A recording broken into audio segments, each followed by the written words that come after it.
We are about to enter the 1.5-year anniversary for Uma Musume. This is actually a celebration that is going to span over 3 different phases. Today I'll go over each of the different phases and what they bring with them. Starting of course with the very first phase, starting tomorrow on the 14th of July. The most obvious thing that's being added, especially since Cygames made tweets about it, are the introduction of some new race courses and races as a lead up for the new Dirt Uma Kopano Riki. Of note are the 4 new Dirt G1s, which is great for giving Dirt Umas more options for G1 races, especially when it comes to stacking affinity bonuses.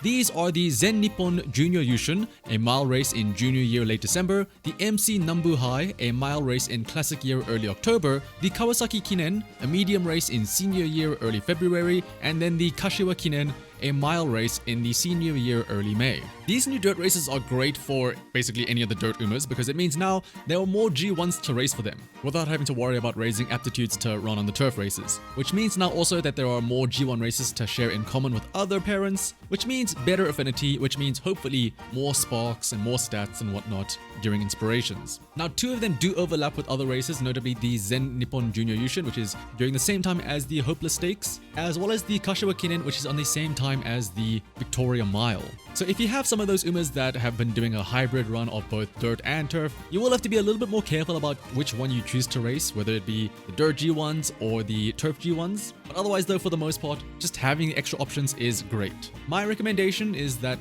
honestly, you should use this time now before the new scenario comes out to try and get those parent runs done now while there's, nothing really better to do. There's no real grand life scenario to work on, so instead you can get to some parent farming with those new G1 races. Speaking of, as a reminder, all these dirt G1s actually, Kopano Riki's banner is also coming out very soon, on July 16th. Again, if you are looking for a dirt Uma, she is sort of the go-to one for dirt races. Otherwise though, alongside phase 1 of the anniversary, some new legend races will be added. Of note is that you'll be able to start farming some Saiyan Sky Star pieces if you're still in need of her to make some front runners. If you've been playing long enough, then you might have a decent amount of Saiyan Sky shots already, probably about like 110-ish or so, because of the previous legend races for Saiyan Sky. She's probably one of the better ones to farm now with your daily legend races, because of the of course busted angling and scheming inherit from her. Another option is of course maruzensky as well for that redshift, or if you don't have her yet, Ogre Cap as well. Just because, as an ace, Triumphant Pulse is kind of broken. Or even as an inherit as well, Triumphant Pulse is just broken in general actually.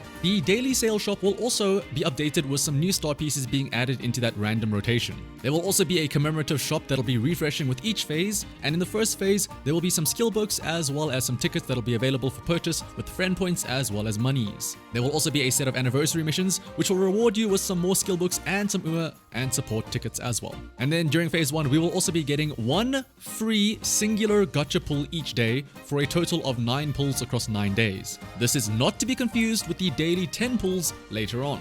There will also be a login bonus throughout phase 1 with 150 carats each day for a total of 1,200 carats. And of course, the home screen will also receive an anniversary facelift too.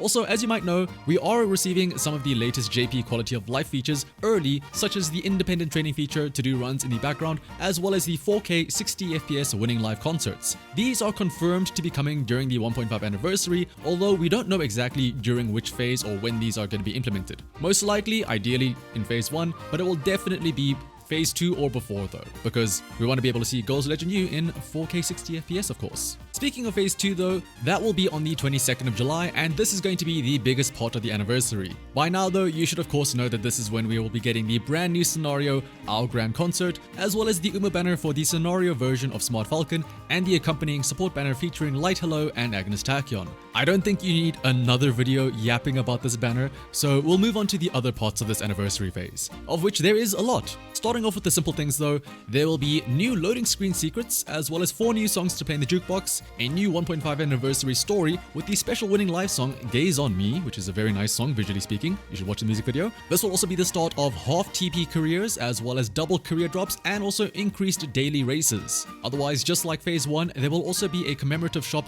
this time around with guaranteed tickets for a 2-star Uma or better, as well as an SR support card or better. Phase 2 will also have another set of missions to complete for some carrots, crystal shards, skill books, and also 3 copies of a Mihono Bourbon anniversary speed card. The Mihono Bourbon event card is kind of alright. It's another speed card, which is, as you would expect, good for frontrunners since its hints include things like Leader's Pride, frontrunner corners and straightaways, early lead, prudent positioning and focus, all skills that you would want. As for the gold skill though, it is Trackblazer, the gold recovery skill, not to be confused with the scenario. Her specialty priority is a bit low with only 35, although she does give a skill point bonus and a 2 speed bonus, which is pretty significant, I will say. She does only get training effectiveness, unfortunately, once she is at a rainbow level of 80 bond, and otherwise there's no mood bonus as well, only a friendship bonus and an initial friendship gauge. Unless you really need that stamina recovery from Trackblazer, which only activates on mediums by the way, which I guess maybe you do need for the upcoming Dirt CM, the Mihono Bourbon Wit is probably still better in terms of providing the taking the lead gold skill, especially considering your speed cards are probably going to be taken up by things like Agnes Tachyon and Kitasan Black. But again, as always, it's a free event card, we can't really complain about it, can we? Speaking of, as a reminder, the other 2 copies of this card can be gotten from the login bonus starting during this phase, alongside a total of 3,000 carats for the other login rewards. Speaking of carats and cards though, phase 2 will also launch with daily free 10 pulls on the support banner for 10 days, totaling up to 100 free pulls. Now, this will start on the Agnes Tachyon and Light Hello banner. However, once the Steampunk event starts on the 27th, those free pulls will switch over to that banner instead. But this can be a bit of a head start to help you get an easier spark on that new scenario banner. Alongside the free pulls though, if you have some paid carats, there will also be a limited time gacha banner that has a guaranteed 3-star Uma or 1 singular 10 pull. Or, alternatively, there's also the guaranteed SSR banner, similarly with a single 10 pull with paid carats. And if you don't have enough carats to do that though, during this phase there will also be a special discount for the 7,500 carat pack. Lastly, phase 3 is a lot more mellow compared to the rest. Starting on the 27th of July though, the commemorative shop will once again be refreshing, this time with some more tickets and TP potions. And there will be a new set of permanent master trainer missions. Of note from these missions though, aside from the skill books and the carats, is a selector ticket that you can use to obtain any SSR support card of your choice from all the way up until the most recent Summer Maruzensky and the Nakayama Festa support banner. And for those of you that are whales out there will be another set of discounts to some of the carat bundles that you can buy. Otherwise though, that is everything coming in the 3 phases of the anniversary. Obviously, phase 1 is coming out soon with the cool new stuff like the new dirt races, so get ready to start redoing all of those parents with the affinity races taking on the dirt ones. Otherwise, the big thing to look forward to in phase 2 obviously is the new scenario and the free pulls, and phase 3 is a small little send-off, but it does have that free SSR selector ticket to look forward to. If you're wondering what you should use that selector on, well, again, I can't really speak for you, I don't know what your account looks like, but obviously going for some of those good general support cards is always nice. For example, if you have Summer Maruzensky only had 1 copy, maybe you only got 1 from the banner, you can use this extra version now to get her to Limit Break 1, or likewise Mr. CB also, going from Limit Break 0 to Limit Break 1 is a nice option. But what are you excited about the most this anniversary? How many pulls are you going to be doing on that Light Hello and Agnes Tachyon banner, and what are you going to be using that SSR selector on? Let me know down in the comments below. Otherwise, until next time, bye bye.